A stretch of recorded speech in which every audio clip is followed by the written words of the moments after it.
welcome back to the Chargers Check-In. My name is Cecilia. You might be able to hear in my voice, I'm a little bit sick, but I'm hoping we can get through a lot of different topics today. So I want to talk about how the Chargers adjusted during the bye and what we learned about them against the Raiders. Now, the Raiders aren't the best team in the league. There's an argument that they're one of the worst, but they're a division rival, and they certainly have some strength, certainly on the defensive line, so I think there's a lot we can learn.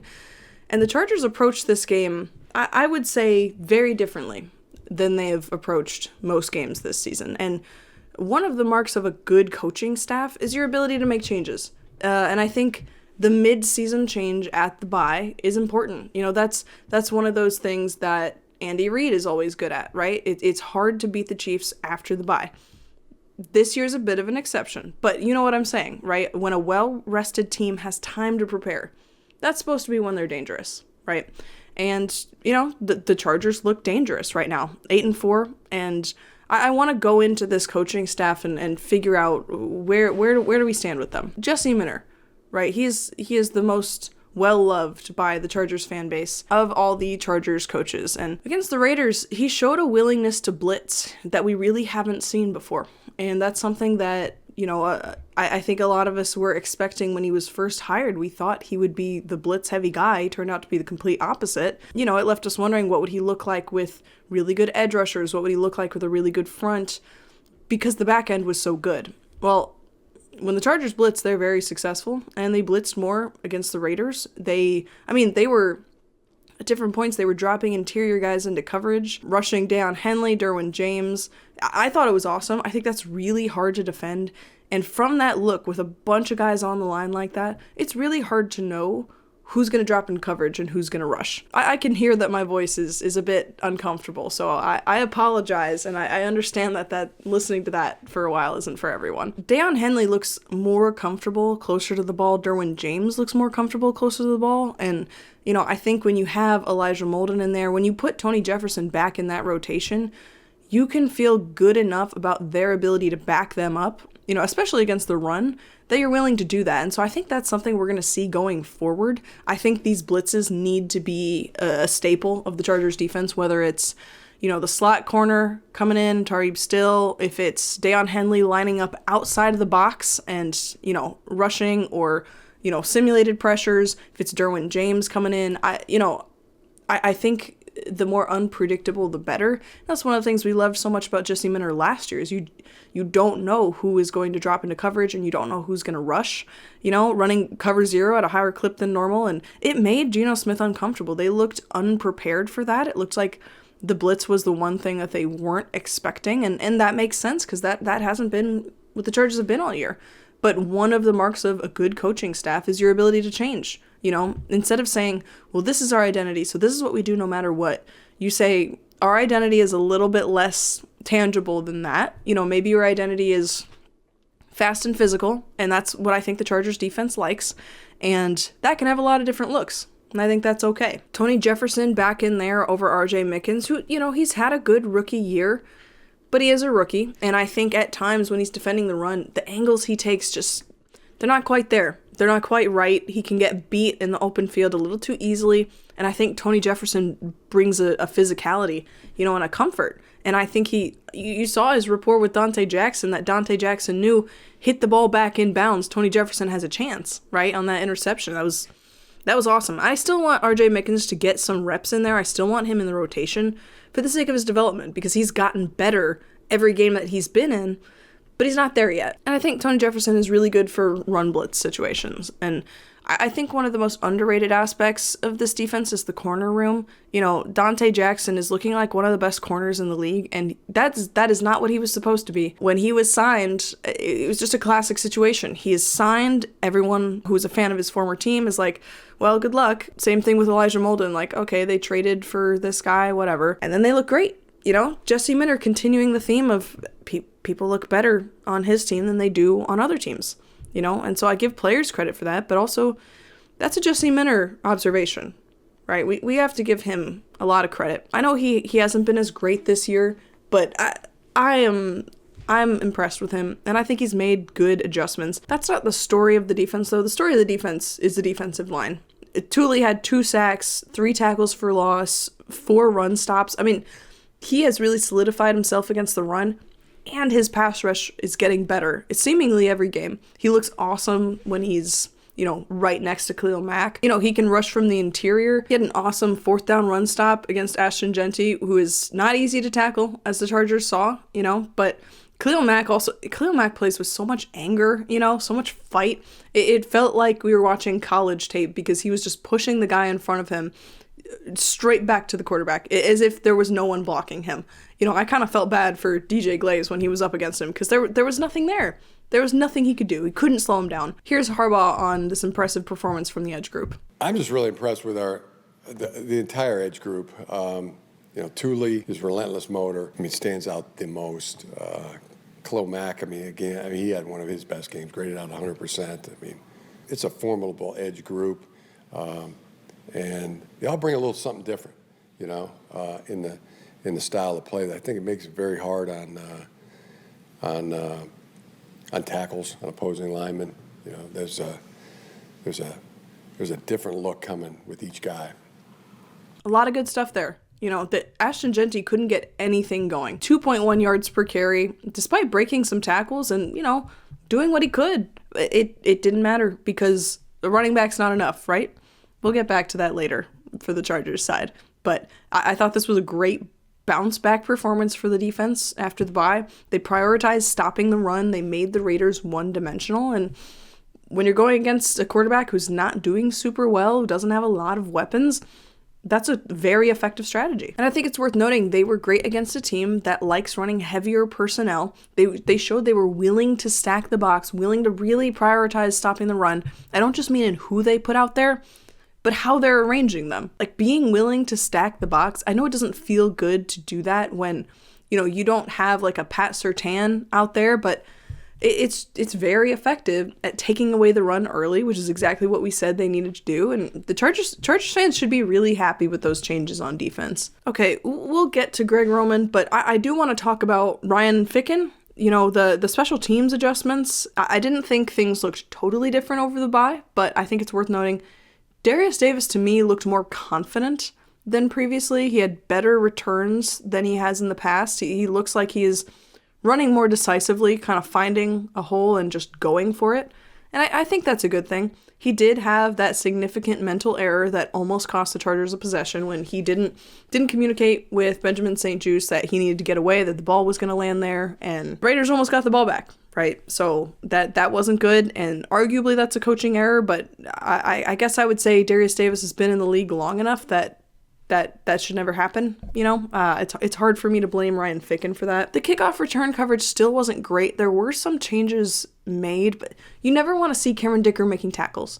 Cameron Dicker wants to see it because he's crazy, but, I don't like seeing Cameron Dicker being able to get up to these guys before everyone else. It doesn't make sense to me, and I saw that they did make a change. Bud Dupree was out there instead of Otito Ogbonia, and I think that's a good thing to try. I do think it will work out better and maybe signals that Bud Dupree is going to have a lesser role in pass rush. Who knows, though, because Thule's out there, right? Like, Thule is, he's arguably the number one pass rusher, and he's playing special teams. But Ryan Ficken gets a lot of grace from me. He's not given many resources. Some of the resources he had were waived or traded away, so he has been very successful in the past, and so I don't want to see changes made in that sense. I am just curious to see what does this return and return coverage look like against some better teams, and we're going to see better teams soon. Now, as for Greg Roman,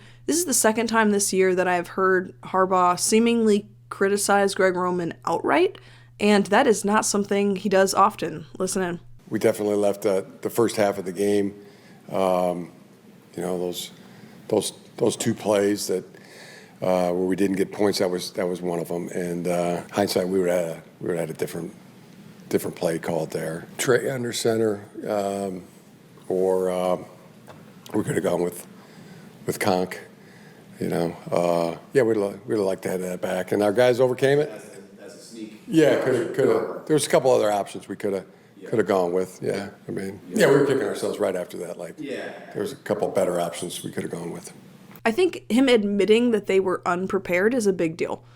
He talks about good preparation and good practices all the time, as every coach does.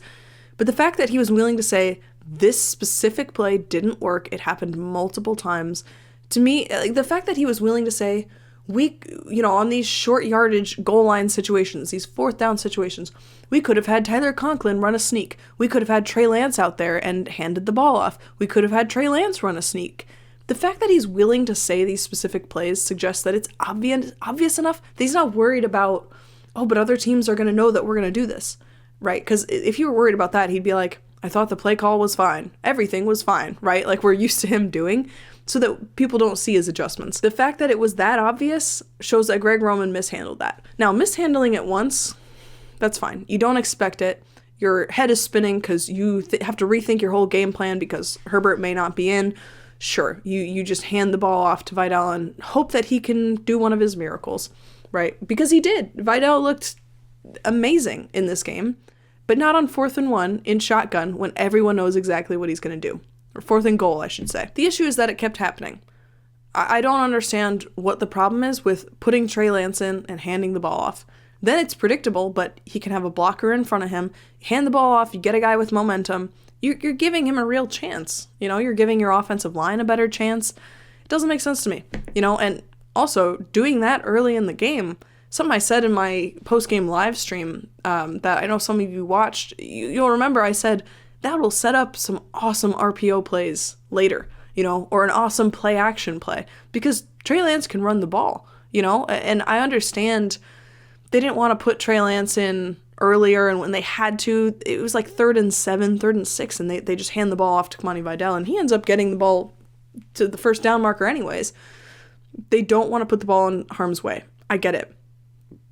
It's 4th and goal. If you don't make it, it's a turnover anyways. An interception isn't that different unless they can run it literally all the way back, which is unlikely. You know what I mean? Like, that felt like too conservative of a play call, and I think you have to have more faith in your backup quarterback than that. And they spoke highly of him in the preseason. He looked awesome in the preseason. I don't understand that at all. But I think that because we've heard Harbaugh is resolved to change it, we should feel okay about it, okay? Because Harbaugh clearly has ideas. He's not going to let Greg Roman just run the same thing back, and I don't think Greg Roman would want to run the same thing back. He's not dumb. In the moment, you have to be able to think of something better than Herbert in shotgun hands the ball off clumsily with one hand, and we get stopped at the line. There has to be something better than that. One of the adjustments I was hoping to see is more easy options for Herbert, and, because when you're dealing with pressure all the time, it's not just about get guys open fast. It's also about, can we have checkdowns? Can we have Kamani Vidal, chip someone and then be open? Or can we have a tight end do that? Can we have 2 tight ends out there, one of them blocking, one of them chipping and then being open, right? That every great team has an option like that in their passing game to get their quarterback out of bad situations.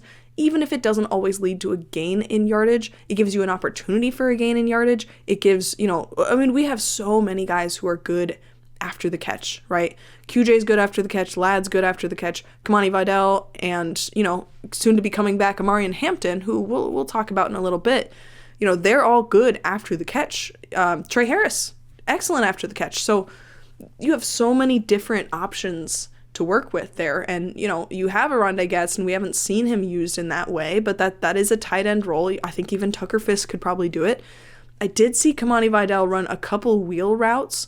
Justin Herbert didn't end up throwing it to him because there were other people open, and obviously that wheel route is not his first progression. But I want to see that more often. I don't want to see Justin Herbert have to make plays happen when they aren't in front of him. I want there to always be an option for something. And it pulls a defender up closer. That could open things up downfield, and that could set up better blocks. If you get it to one of your short yardage guys, you have more people in the area. That's a change I want to see made, and it looks like they're trending in that direction. But I think it's going to be necessary next week against the Eagles. I know the Eagles have their struggles, but on defense, they look pretty solid. And I think that they could absolutely be a problem if we don't have easy buttons for Justin Herbert. The next thing I want to talk about is it's Greg Roman related, but it's also Harbaugh related. I think there are too many instances of calling timeout right before a play. It happened on defense.